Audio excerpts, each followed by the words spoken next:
নমস্কার বন্ধুরা, আপনাদের আরেকবার স্বাগত জানাই আমার চ্যানেলে। তো বন্ধুরা, কালকে ছিল Gujarat Titans versus Delhi Capitals. Gujarat Titans হেরে যাওয়ার পর গুজরাট টাইটান্সের অধিনায়ক শুভমান গিল কী বললেন শুনে। গুজরাট টাইটান্সের সর্বনিম্ন স্কোর। ঘরের মাঠে দিল্লি ক্যাপিটালসের বিরুদ্ধে মাত্র 89 রানেই শেষ টাইটান্স ইনিংস।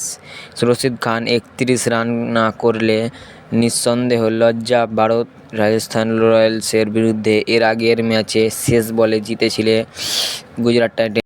দিল্লি ক্যাপিটালসের টার্গেট মাত্র 90 রানের। তাদের ব্যাটিংয়ের সময় মনে হচ্ছিল যেন ভিন্ন পিচে খেলা হচ্ছে, অথচ টাইটান্সের ব্যাটিংয়ের সময় মনে হয়েছে পুরোপুরি বোলিং সহায়ক পিচ।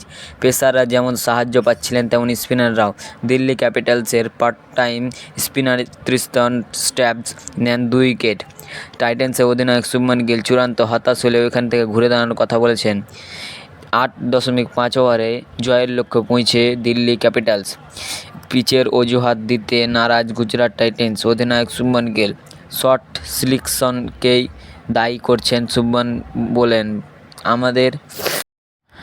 আমাদের গড়পড়তা ব্যাটিং হয়েছে, তবে এখান থেকে ঘুরে দাঁড়াতে হবে।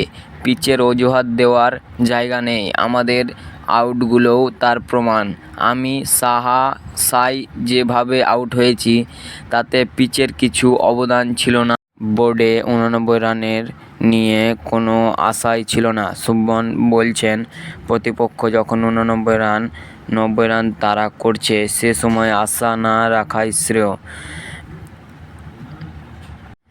হ্যাঁ, কোনো বোলার ডাবল হ্যাট্রিক নিলে আলাদা বিষয়।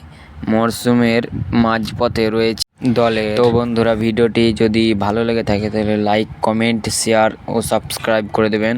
আর এরকম খবরাখবর পেতে হলে আমার চ্যানেলটা সাবস্ক্রাইব করে দেবেন।